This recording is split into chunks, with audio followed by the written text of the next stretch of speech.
dias, a gente ouve as mesmas orientações para evitar o contágio pelo novo coronavírus. Intensificar a higienização das mãos, lavar com sabão ou usar o álcool em gel. Dicas fáceis de seguir se não fosse um grande problema, a desigualdade social no Brasil. Pessoas que não têm acesso à água tratada, saneamento básico ou a condições financeiras de comprar o mínimo para manter a higiene. A Organização Mundial da Saúde já alerta. Os impactos da doença podem ser mais altos entre pessoas pobres que vivem em favelas, onde, por exemplo, a superlotação também dificulta o cumprimento de outra medida muito recomendada pelas autoridades, o distanciamento social. Para falar sobre os impactos do coronavírus nas comunidades do país, começa agora mais uma edição do Especial Coronavírus. Ao meu lado, o epidemiologista e professor da Universidade de Brasília, Wildo de Araújo. Bem-vindo. Muito obrigado pelo convite, espero poder esclarecer algumas dúvidas dos nossos doutor. Uma pesquisa dos institutos Data Favela e Locomotiva dão conta de que quase 14 milhões de pessoas vivem em comunidades, em favelas no Brasil. Como a gente dá um tratamento necessário a essa parcela da comunidade em relação às questões de saúde? Pensando no Covid, eu diria que é um grande desafio da sociedade brasileira. É como incorporar essa parte da população com suporte social. Não tem outra alternativa que não seja o governo participar pesadamente nessa população, ao mesmo tempo que eles se conscientizarem também para que ajude a permanecer com o distanciamento social necessário, mesmo entendendo as dificuldades que eles têm de se manter com esse distanciamento dentro de casa. Já o Instituto Data, professor, ele dá conta também de que quase metade da população brasileira não tem acesso a saneamento básico, que é uma coisa mínima. Essa questão do coronavírus, ela está muito ligada à questão da higienização. Não tem como dissociar uma coisa da outra, né? Sem dúvida, sem dúvida. Isso aí é uma dívida social histórica do país, não ter saneamento básico para um país desse tamanho, oitava ou nona economia do mundo. Não é permitido que a gente ainda pense que isso ainda deveria acontecer. A gente deveria, de fato, ultrapassar essa etapa e eu vejo esse mais um ponto muito difícil da gente conseguir passar por cima disso durante a pandemia. Quais seriam as medidas necessárias nesse momento para ajudar a população, especialmente os moradores de favelas, de comunidades do país, a enfrentar efetivamente a pandemia? As questões de etiqueta respiratória são essenciais. Então, por exemplo, tossir no canto do braço ou ainda usar lenços de papel que possam ser descartados. Eu sei que para essa população é mais complexo, mas eu diria que essas são essenciais. Ao mesmo tempo que permaneçam em casa dentro do possível. E essa é uma dica importante. E para aqueles que têm acesso a água e sabão é o mínimo necessário para poder conseguir debelar esse vírus. Água e sabão é o essencial, o básico. A gente sabe que algumas pessoas não têm acesso nem a isso, mas se tiverem, a higienização das mãos tem que ser bem feita. Em que momento? Todos os momentos possíveis. Acordou, vai se for sanitário, lava suas mãos. Saiu por alguma necessidade de ir à farmácia ou ir ao mercado, volta, lava suas mãos, cuidado com suas vestimentas, as suas roupas. Tente segregar o máximo que puder dos idosos. Essa população é a população que tem sofrido um pouco mais, não quer dizer que os mais jovens não vão sofrer, mas é importante entender que quem tem mais comorbidades, outras doenças como diabetes, hipertensão, tem sofrido mais, tem evoluído para óbito, infelizmente.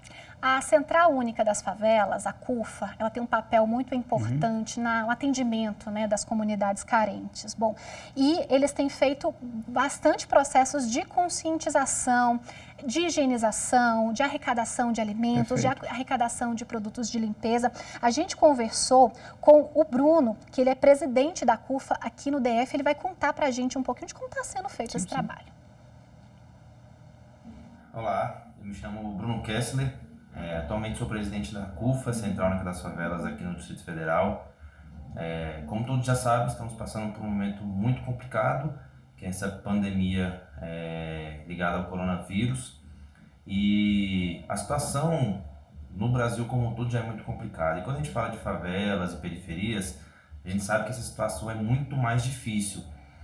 Nós acompanhamos o dia a dia, né, das favelas no Brasil como um todo. A CUFA está fazendo um trabalho muito forte para tentar minimizar os impactos que as favelas estão sentindo nesse momento. A gente sabe que a dificuldade já é muito grande de acesso, tanto à informação como aos itens básicos de higiene, né? Álcool em gel, as máscaras e até produtos de limpeza.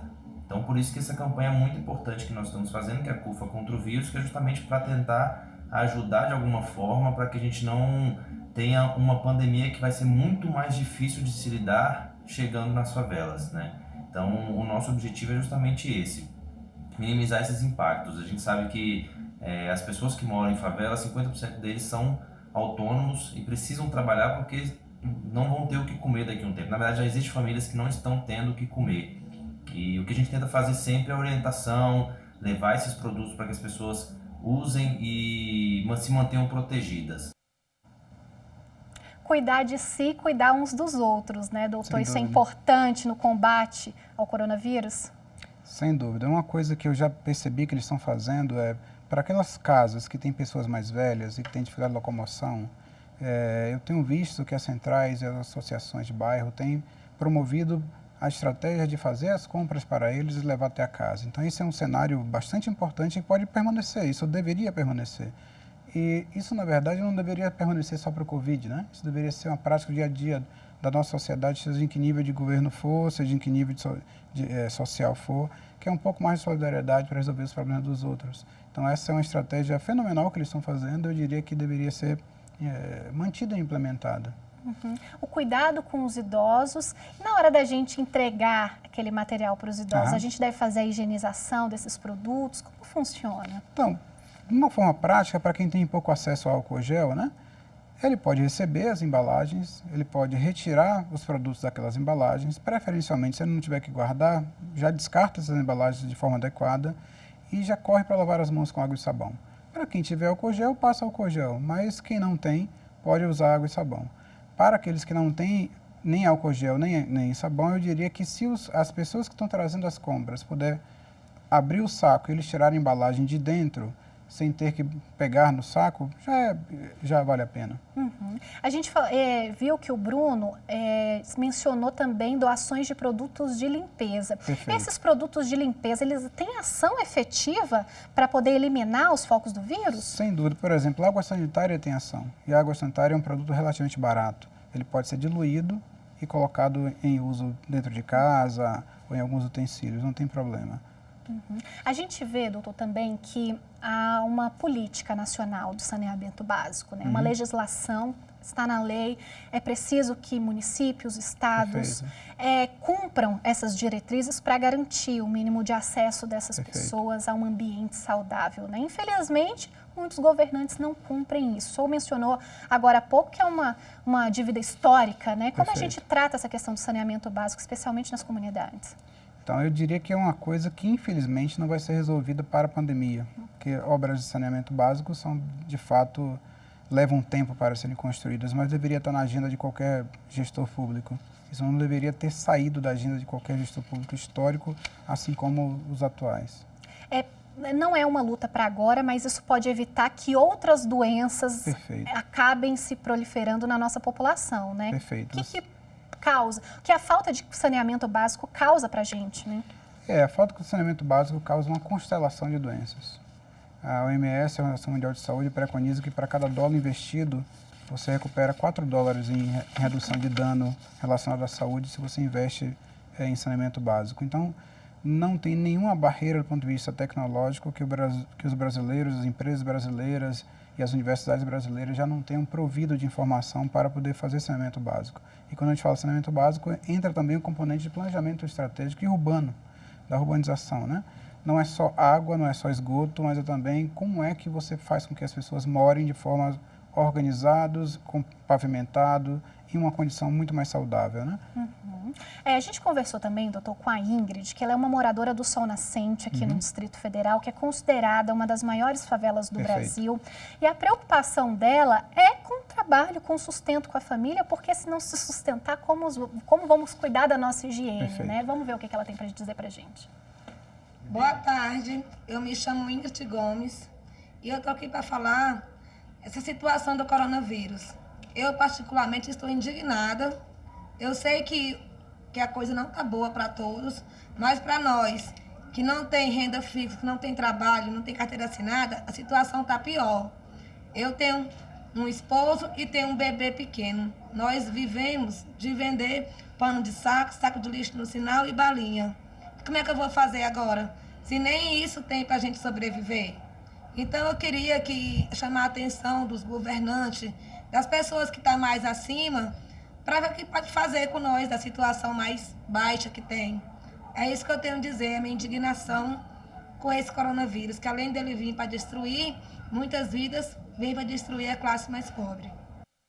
Doutor, vamos pegar alguns pontos da fala da Ingrid. Por exemplo, ela tem um bebê em casa. Perfeito. Como lidar com bebês numa área carente, sem muitas condições de saneamento? Como cuidar dessas crianças para evitar que sejam, mais uma vez, enfim, vítimas, né? Então, com o bebê em casa, a primeira coisa é mantê-lo em casa o máximo possível. Só sair ao sistema de saúde se ele adoecer.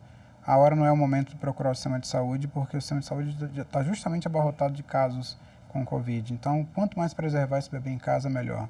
As questões de higiene tradicionais que ela já conduz dentro de casa com a criança deverão ser mantidas ou intensificadas. Se o marido ou ela sair de casa, ao voltar, tentar usar os produtos que ela tiver para poder desinfectar os utensílios que ele possa utilizar com o bebê. Outra questão, a gente fala de famílias que são autônomas, que agora não estão podendo trabalhar. Isso começa uma escalada, né? Porque sem dinheiro você não se alimenta bem, a sua imunidade baixa. Você sem dinheiro, você não consegue comprar produtos de limpeza, não consegue fazer a higienização adequada. Como atender essas camadas da população que estão extremamente vulneráveis? Investimento público. Investimento público e as associações de bairro poder ali no trabalho pequeno de auxiliá-los, né? Do ponto de vista da educação, do ponto de vista da informação. E aí eu aproveito para informar que a Universidade de Brasília, por exemplo, está aberto, temos um canal aberto de comunicação para poder disseminar o máximo de informação possível. Temos vários vídeos, temos vários conteúdos que podem ser lidos, podem ser vistos, disponíveis na nossa página para poder... Não só a Universidade de Brasília, mas várias universidades públicas brasileiras têm feito esse papel. O distanciamento social, ele tem sido muito falado. Nós estamos tendo que ficar um maior período de tempo em casa. Estamos distantes de familiares mais velhos, de crianças. A gente está tentando viver nesse mundo ainda que a gente não conhecia muito essa coisa do distanciamento social. Agora, a gente conversou com o Domício, tem até um ponto que fala de como manter esse distanciamento social. Ele é líder comunitário e vai falar para a gente agora. Vamos ver. Meu nome é Domício, moro em Samambaia, conheço famílias que moram em cômodo com bastante pessoas. Como que essas pessoas conseguem fazer a higienização e o isolamento? Essa é a minha pergunta. Como várias pessoas numa única casa, às vezes com um cômodo, 2 cômodos, conseguem se isolar socialmente se elas estão tão perto umas das outras, né? É interessante. Eu estudo essa população, eu trabalho com essa população, né? Eu tenho projetos de pesquisa na estrutural, estou iniciando outro lá no São Inocente, fiz um doutoramento numa grande favela lá em Salvador.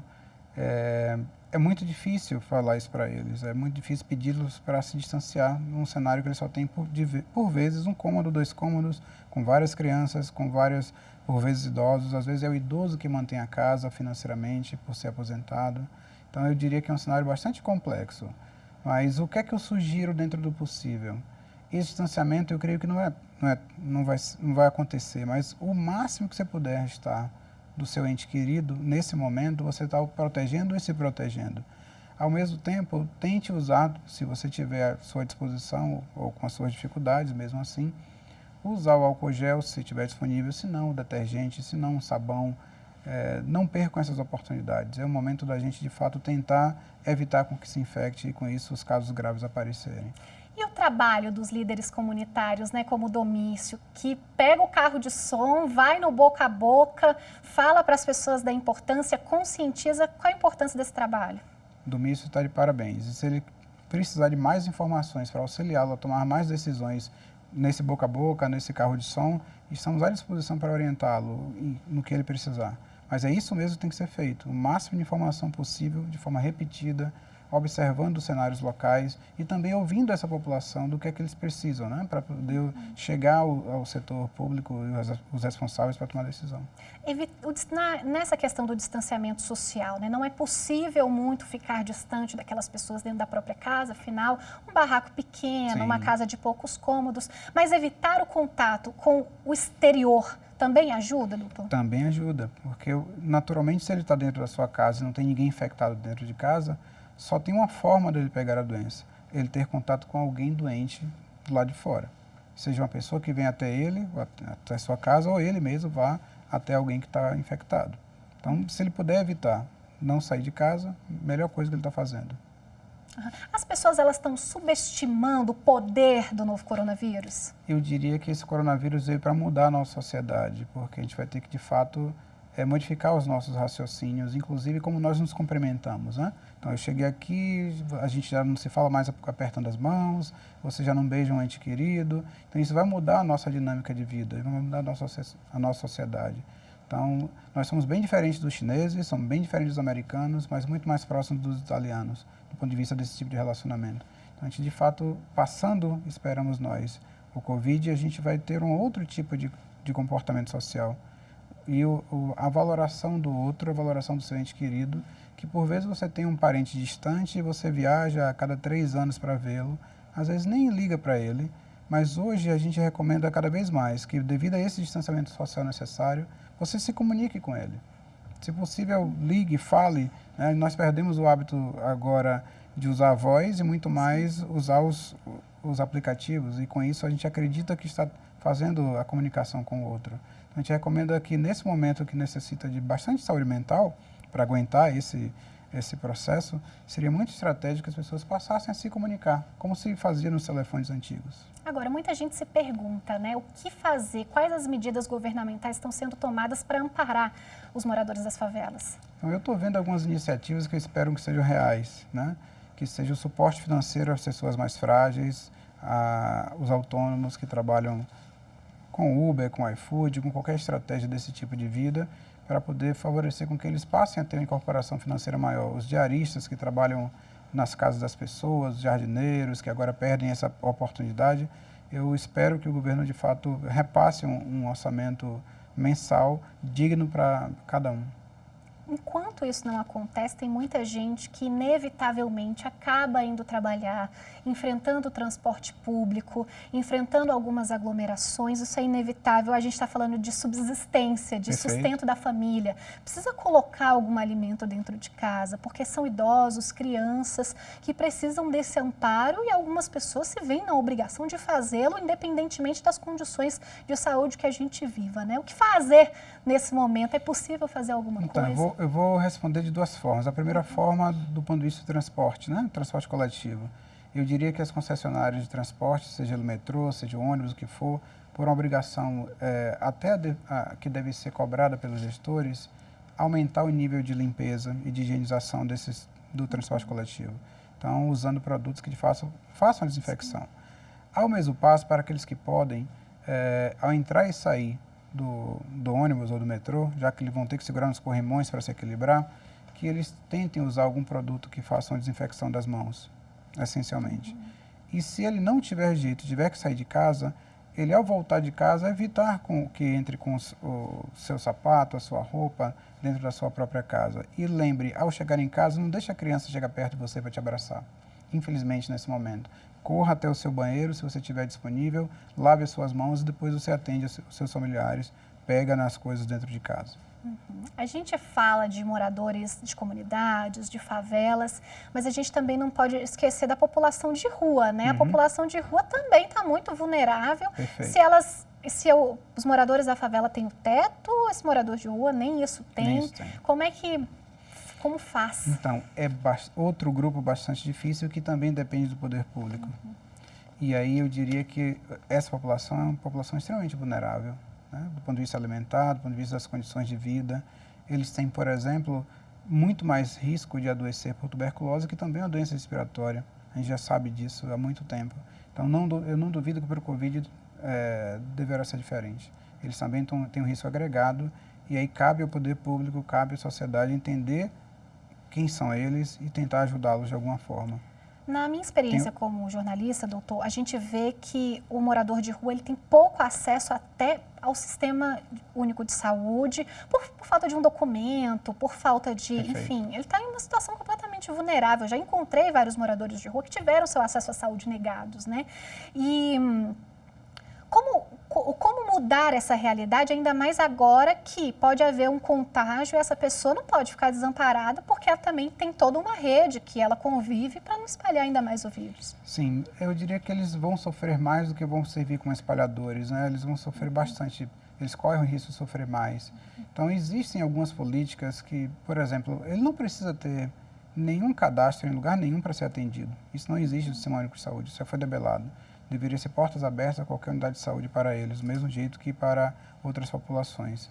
Eles têm, existe uma política que eu espero que esteja sendo implementada, que são os consultórios de rua, onde os médicos, enfermeiros, as equipes multidisciplinares vão até essas pessoas e os atendem e encaminham quando necessário.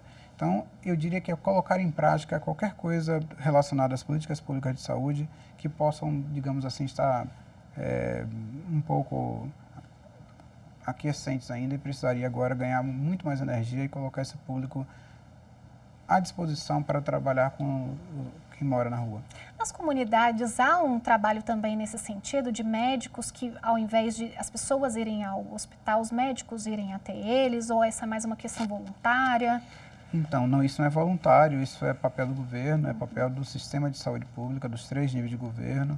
Existem a estratégia de saúde da família, que são equipes multiprofissionais que devem ir junto com a agente comunitário de saúde, casa a casa. Seja ela uma favela, seja uma grande mansão. Isso não tem nenhum critério que os torne desiguais. Na verdade, eles deveriam ter acesso de forma uniforme ao sistema de saúde. E aí me traz uma preocupação importante que eu gostaria de falar, que é o acesso ao sistema de saúde tradicionalmente para as pessoas mais empobrecidas, infelizmente, não é da mesma magnitude de quem tem convênio médico.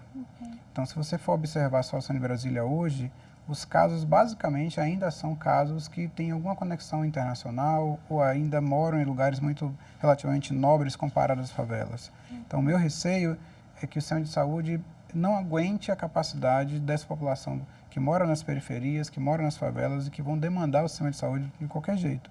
Então, para eles é mais ainda importante lembrar que distanciamento social, etiqueta respiratória, tentar ficar em casa o máximo que puder, eu sei das dificuldades disso, porque o sistema de saúde vai estar abarrotado de pacientes, de outros pacientes, né? Não é só a Covid que está acontecendo agora aqui no DF, por exemplo. Nós temos a dengue que está gerando milhares de casos e eu tenho certeza que as camas, os leitos de UTI, os leitos hospitalares são os mesmos. Vão demorar espero que não tanto, mas que vão demorar de ser construídos para responder essa população. Nessa questão de ir ao médico, qual é o momento que a gente deve saber que esse é o momento, não, preciso ir ao médico? Vamos esclarecer para as pessoas que moram, enfim, em favelas, comunidades. Boa pergunta.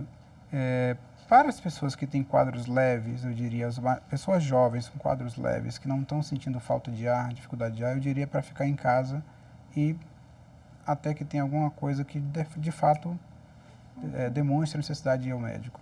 Agora, se são pessoas idosas, essas me preocupam mais. Pessoas idosas com hipertensão, com diabetes, esse mereceria o maior carinho possível. Nessa questão de levar os idosos, é preferível ir para um posto de saúde? É preferível do que ir para um pronto-socorro? Então, a gente sempre recomenda o centro de saúde com a unidade primária, ou seja, é ela que dá o melhor apoio e inclusive redireciona esse paciente para alguma outra unidade de maior necessidade. Então, se ele não tem nenhuma descompensação respiratória, eu diria que ele deveria ficar em casa. Se ele toma seus medicamentos para hipertensão, para diabetes regularmente, fique em casa. Porque provavelmente quando ele for à unidade de saúde, ele vai encontrar outras pessoas infectadas e ali ele pode ir sem a doença e voltar com ela. Ótimo, muito obrigada, Dr. Wildo, pela participação aqui no Especial Coronavírus. Bom, e a gente... Obrigado pela oportunidade. E a gente fica por aqui. Amanhã eu encontro vocês na próxima edição do Especial Coronavírus.